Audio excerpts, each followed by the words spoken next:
All right, so this is part 3 of my baby first year book that I'm making. I'm now gonna be adding these flaps to the pages so that something holds all the memorabilia in the pocket. So that's what's next.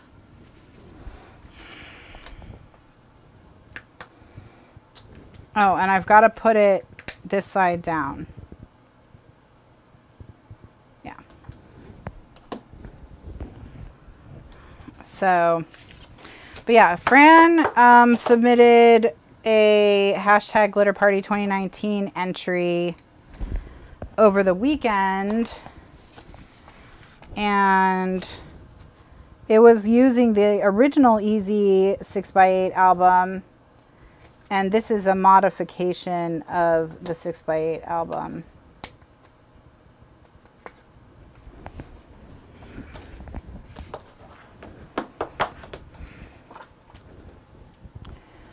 Although I did really like Jane Austen. I mean, Jane Austen,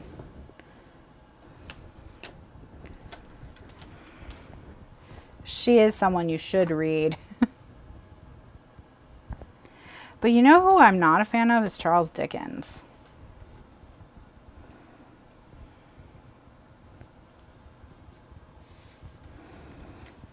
I'm not a Dickens fan.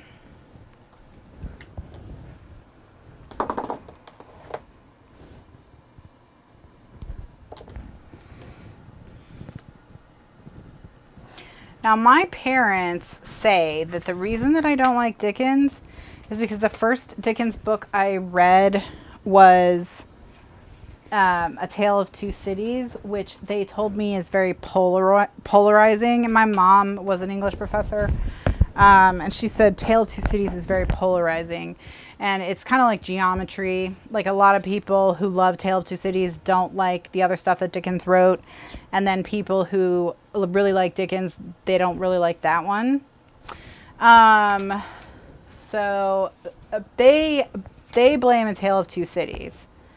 And I'm like, well, look, I mean, if you want me to care about the stuff you wrote 200 years later, they all got to be good, you know. You can't.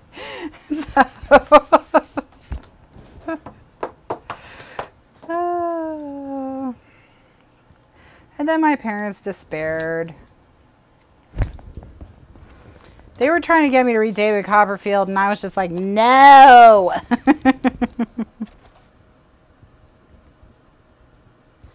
I refuse.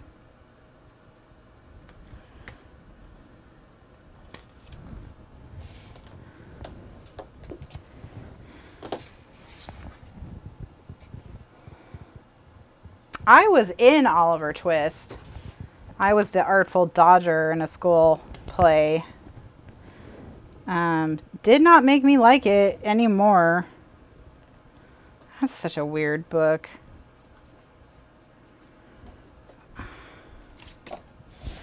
Isn't it cute how all these kids are homeless and work for this guy who makes them steal stuff? Although maybe because my understanding is related to having been in a play of it, there's some like really vicious social commentary about that in the book that I didn't get. So, you know, to be fair to Dickens, that might have been the point, is that it's not cute.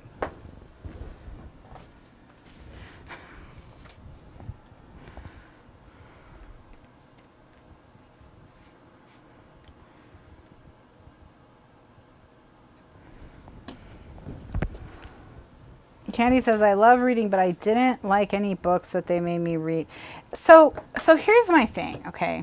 I think sometimes colleges make the wrong choices. And what I mean by that is, I'll give you an example. And the example I'll give you is Crime and Punishment versus The Brothers Karamazov. So The Brothers Karamazov is considered probably, is kind of like the great work of Dostoevsky, right? He has other books, of course, you know, but that's kind of the one that's like on the like great literature lists or whatever. But the book that's really approachable of his and very interesting to read and still says a lot about society is Crime and Punishment. The first thing that happens in Crime and Punishment is someone is planning a murder and then does the murder, right? That's not a spoiler. That's the crime. The crime is murder. And it's all because he's like swept up in this philosophy of amorality and there's no God and Christianity is dumb and he's a secular humanist and it's all just about like what you can live with and what you can justify to yourself is okay. And he justifies killing his landlady because I don't know, he thinks maybe he thinks she's cheating him, something. He just doesn't like her is part of it too. Anyway, and so he just straight up murders her. Like he just straight up axe murders his landlady. It's the first thing that happens in the book. And then the rest of the book is the fact that he cannot deal with it. He just cannot deal with having done this and feels horrible about it. And it destroys his entire life because it turns out that no, it's not just about what you can justify to yourself, that there is some kind of like greater good that exists in the world, you know, and he has to come to grips with he has transgressed against this greater good. And how is he going to deal with it? And he descends throughout the book, he's descending into madness because he has guilt and all of this. And it's all about that, you know, and that book is, I think that book's extremely interesting. Brothers Karamazov, if you've read everything that Dostoevsky has written, you know, you kind of have to read it because it's like the culmination of a lot of his writing. It all culminates in Brothers Karamazov, and a lot of themes that he's carried throughout multiple books are all kind of, you know, brought to fruition in that book.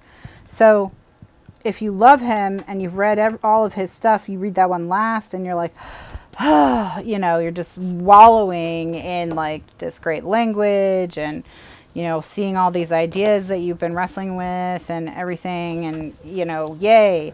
But like, if that's the first thing you read, you're like, oh gosh, can this guy, like, first of all, he's so depressing. I don't get it. All these people suck. What's the point? So many words, you know. So I think sometimes the choices, and then like I'll go back to A Tale of Two Cities, you know, my parents who were English professors say this is a really polarizing book that people, you know, maybe the polarizing one is not the best one to expose people to, you know, like maybe pick one that's widely considered to be good, go with that one.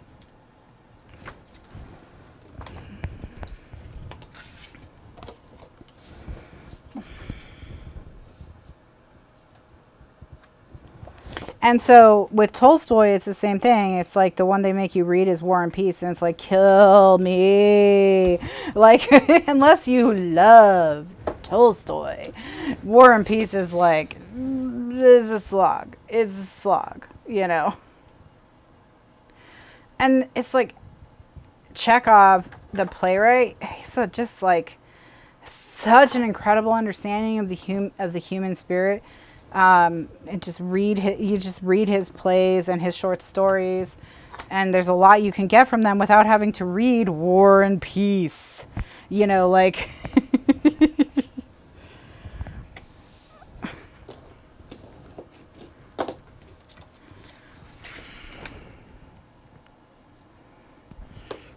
So a friend of mine from college who was not an English major in college, she wanted to start an online book club to read like the great works of literature we were all supposed to read in college, but we didn't because we were lazy and busy and whatever. And I was like, oh, that's cool. I should do. Yeah, that sounds good. And then she picked the Brothers Karamazov as the first one. And I was like, why? Why would you do this?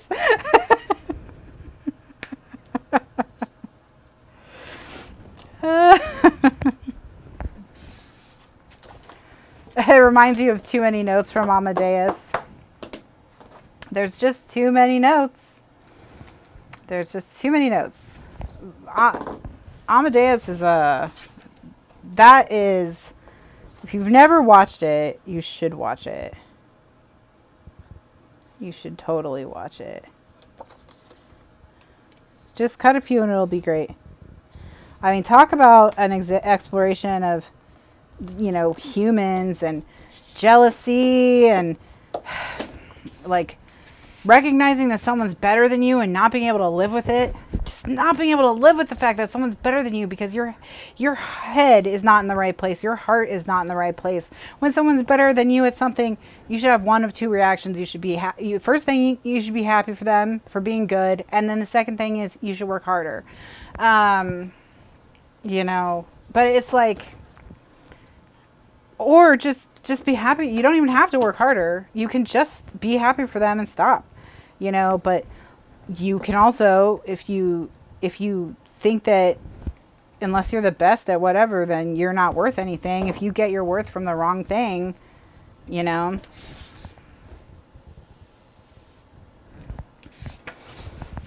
Like, your reaction to seeing that someone's better than you at something should not be to feel bad at yourself. Like, why? What? You shouldn't. You absolutely shouldn't.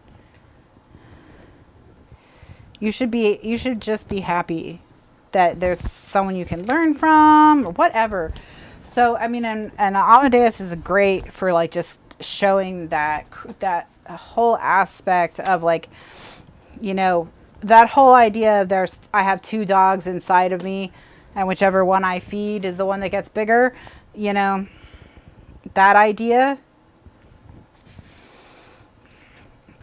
Like, you want to feed the dog that's happy for other people and, you know, excited by possibilities and ready to be inspired, and not the one that's jealous, whatever. So Amadeus is fantastic. I mean, just fantastic. It's a brilliant, brilliant movie. I mean, most people probably know that, but if you have somehow missed it, check it out.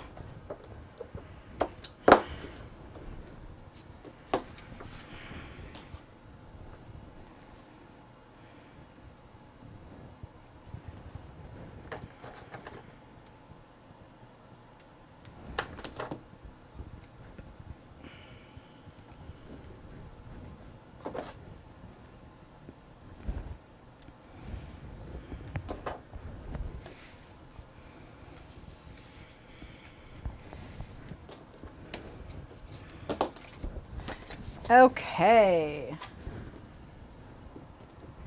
Oh, wow. Well, I mean, he makes that movie. He's so critical to that movie. Like, that's one of the most brilliant pieces of character acting ever, I think.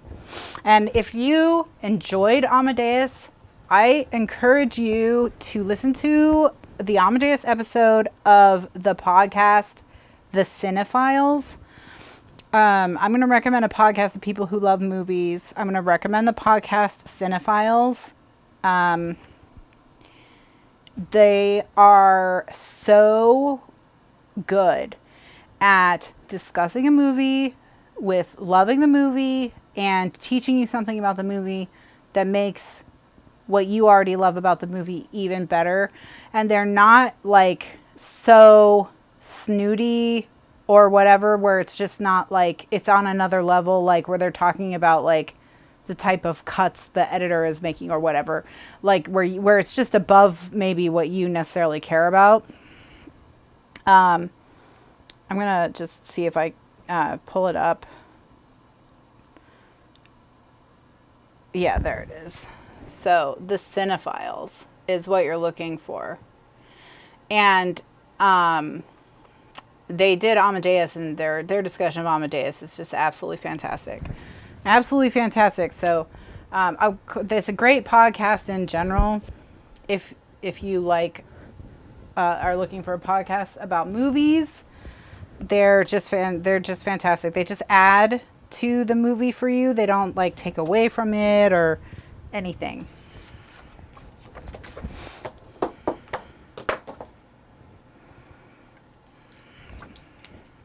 Even if you haven't seen the movie, it can still be good, you know, but if you have seen the movie, of course it's better, you know. But I've listened to a few movies to them talk about a few movies that I hadn't seen and that aren't particularly on my list, and I've still, you know, found that an interesting exploration in film history. They always like to kind of tell you, where is this film in film history, like what's happening, you know,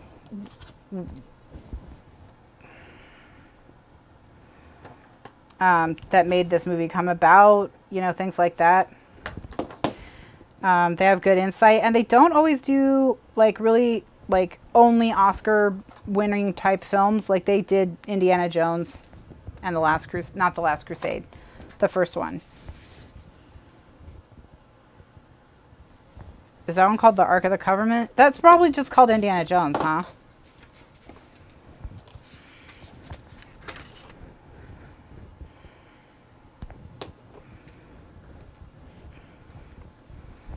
But yeah.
All right, almost done with adding these flaps, and then we can stick all the book pages together, and then I think that'll be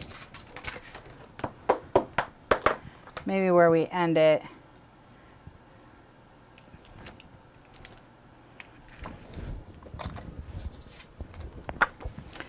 But you'll at least have enough that you can absolutely get started.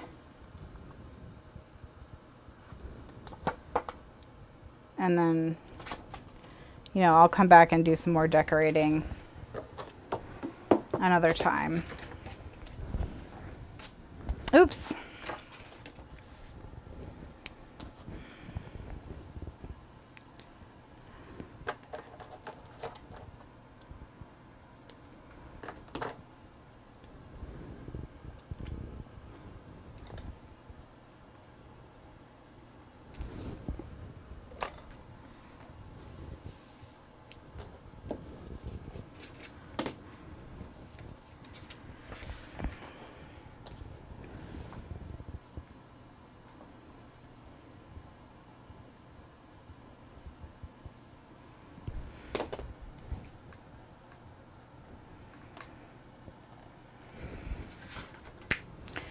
I want someone to do like a really interesting biopic of Puccini. I don't know how interesting his life was. To be honest, I've never like looked him up as a person, but I just think it would be interesting to know like where did he get the ideas for some of these operas, because we're talking about Fran mentioned Don Giovanni, and that just made me think of opera, and the Fathom events, you know, the Metropolitan Opera season, where they show the Metropolitan Opera season in local theaters. The New York Met just started, and they just did Turandot this weekend. And I was just thinking, yeah, I need something kind of like, you know, where did he get all these ideas? Yeah, they're great. They're great. You know, what made him want to write about some of the stuff he wrote about?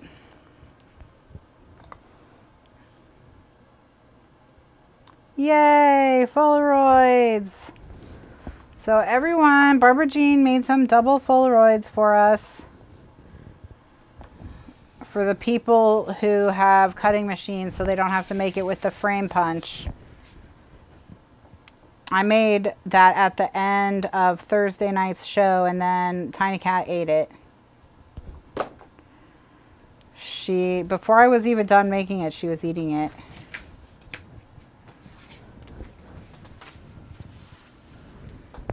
All right, so in the next video, I'm going to show you how you take these and stick it together.